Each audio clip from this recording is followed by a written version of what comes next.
जाए जाए जाए जाए एक बार जो जाए जवानी फिर ना आए हो जवानी फिर ना आए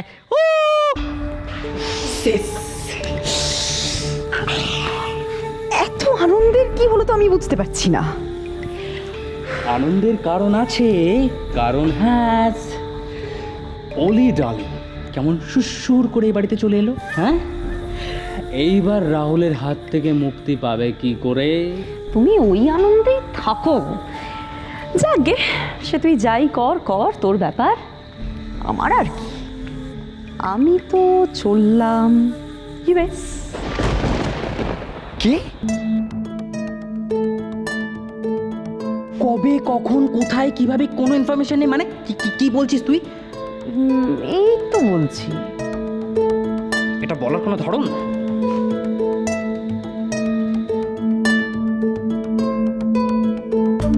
ব্রো,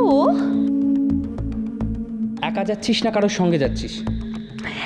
একা যাচ্ছি না দোকা যাচ্ছি, কাজে যাচ্ছি না অকাজে যাচ্ছি, সেগুলো আমি পরে বলবো, ফিরে এসে। আপাতত আমার যাওয়াটা ভালো ভালো হোক, তাহলেই হবে। এই আমি এখানে একা মুখ বুজে পড়ে থাকবো? আমি কি পাগল? পাগল তো তুই। তোকে আমি এখানে একা রেখে যেতে পারি? একটুও ভরসা করি না তোকে, জানিস। তাহলে আচ্ছা শোন, নিকি আসছে কলকাতায়, ওর ট্রান্সফার হয়েছে তো, ওর তো এমনিতেই একটা বাড়ির দরকার ছিল, তা আমি বললাম তুই এসে আমাদের ফ্ল্যাটটাতে থাক। গড, এর থেকে তো একা থাকাই ভালো। আবার একজন গার্জিয়ান তোর? ব্রো, নিকি কিন্তু আমাদের কাজিন, হ্যাঁ, আর আমি ওকে ভরসা করি। আমার অ্যাবসেন্সে ও তোকে দেখে রাখবে। আমি কি দুধ পিতা বাচ্চা? আমার নিজের খেয়াল আমি নিজে রাখতে পারি না? বাচ্চাই তো তুমি, তো আমার কাছে নিকির কাছে একটা ছোট্ট বেবি। আচ্ছা শোন, তুই একদম কিছু ভাববি না, আমি যাবার আগে সব কিছুর ব্যবস্থা করে দিয়ে যাব, ওকে? একজন গার্জিয়ান।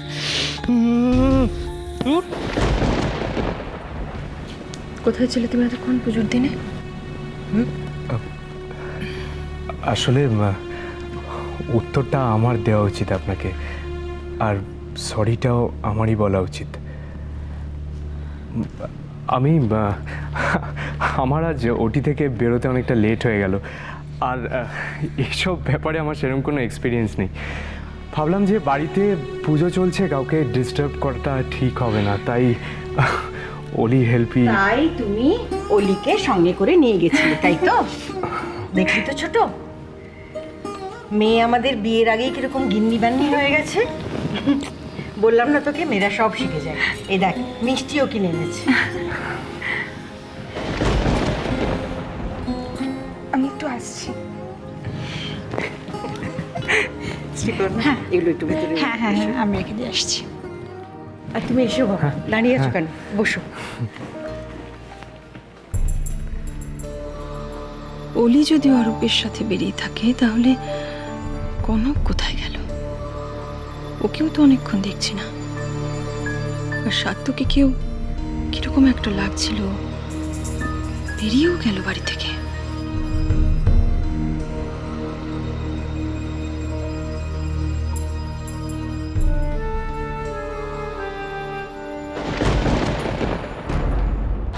হিসেব মেলাতে পারছেন না মনে হচ্ছে ইন্দিরা চৌধুরী।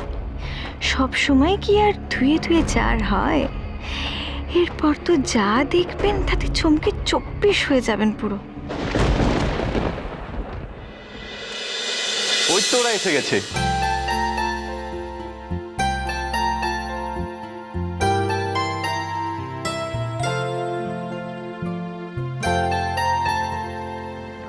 ছোট অলি কোথায়?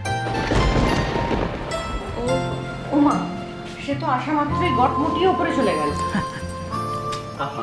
বুঝলে না মা? ওফ, অলি নিশ্চয়ই ছোট মার বকুনির ভয়ে উপরে চলে গেছে, বুঝলে দাদা ভাই?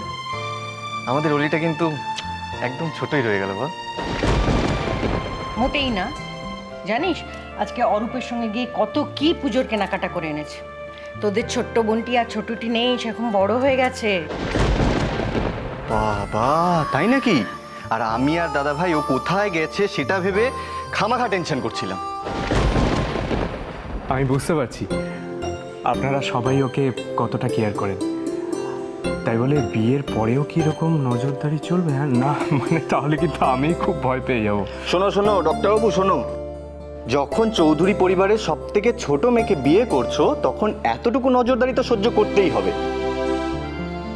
আফটার অল আমাদের আদরের বোন বলে কথা, কি বল দাদা ভাই? আর ওকে যেখানে যেখানে তুমি নিয়ে যাবে আমাদেরকে কিন্তু নিয়ে যেতে হবে, আগেই বলে দিচ্ছি। বাবা, এটা তো তুমি বেশ বলেছো। তার মানে এরপর থেকে ডাক্তারবাবুর সাথে সাথে আমাদেরকেও দেশ বিদেশে ঘুরে বেড়াতে হবে, কারণ অলিকে তো আমাদেরকেই চোখে চোখে রাখতে হবে, তাই না?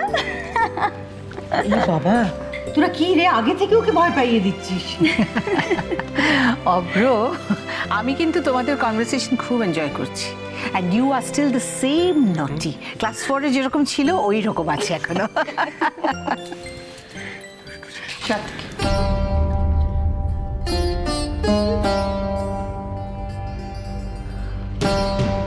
কনক কোথায়?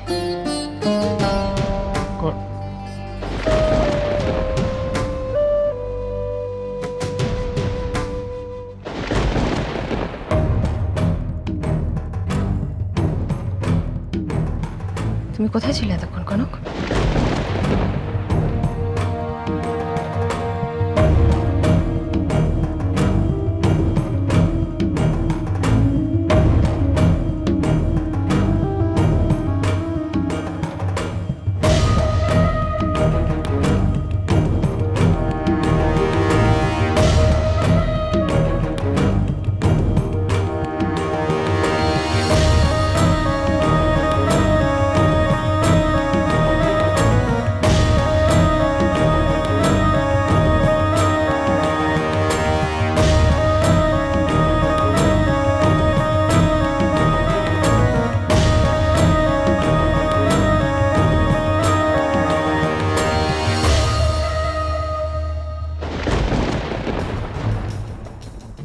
এইবার বাগে পেয়েছে কনককে চৌধুরী গিন্নি, দেবে এবার গুছিয়ে ধোলাই। মা, ব্যাপারটা বুঝলে? এতক্ষণ তো অলি বাড়িতে ছিল না, তার উপরে আবার কনক খেলেন আবার জনের হাত ধরে। খাবে এবার মুখটা চরম ঝাড়। কাউকে কিছু না বলে তুমি এতক্ষণ বাড়ির বাইরে কোথায় ছিলে?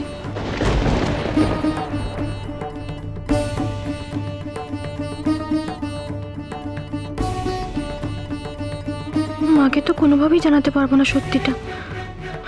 কি করবো এখন? জন কিছু বলে দেবে না তো? ওনাকে আগে থেকেই বারণ করা উচিত ছিল আমার। কোনো কিছু জিজ্ঞেস করলে মাথা নিচু করে থেকে একটা সাসপেন্স ক্রিয়েট করা তোমার আমি অর্থ বুঝি না এর।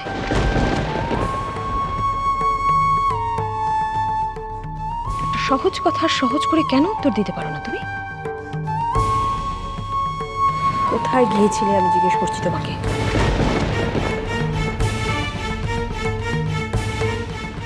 ছোট, ওকে আর বকাবকি করিস না, জানিস তো বকলে ও কিরকম হয়ে যায়। দিদি ভাই, বাড়িতে এত বড় একটা পুজো, এত লোকজন, এত আত্মীয় স্বজন, সবটা জানি। আমি একা চতুর্দিকটা সামলাবো এটা কখনো সম্ভব? আমি তখন থেকে ওকে খুঁজে বেড়াচ্ছি। কিন্তু ছোট বৌদি ও তো এতক্ষণ এখানেই ছিল। হ্যাঁ, মানে সকলকে তো প্রসাদও দিচ্ছিল, তারপরে হঠাৎ। কনক, তুমি কি কোনো জরুরি দরকারে বাইরে গেছিলে? বাড়ি শুধু সবাই যেভাবে হামলে পড়েছে না কনকটার উপরে, কনকের আজ রফা দফা হবে, বুঝলি? এত লোকজন, এত আত্মীয় স্বজন বাড়িতে, কোথায় তুমি নিজের সবাইকে আপ্যায়ন করবে তা না? যখন তখন বেরিয়ে যাচ্ছ, যখন তখন ঢুকছো, আমি তোমার থেকে এটা এক্সপেক্ট করি না কনক। কি আশ্চর্য!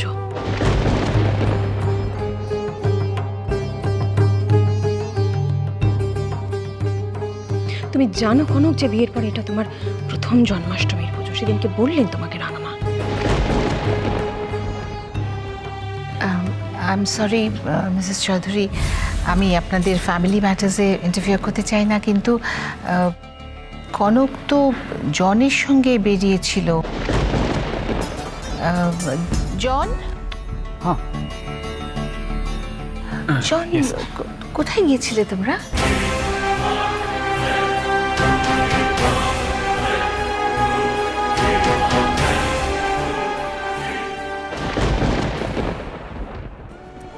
দিদিমণি চলে গেছে?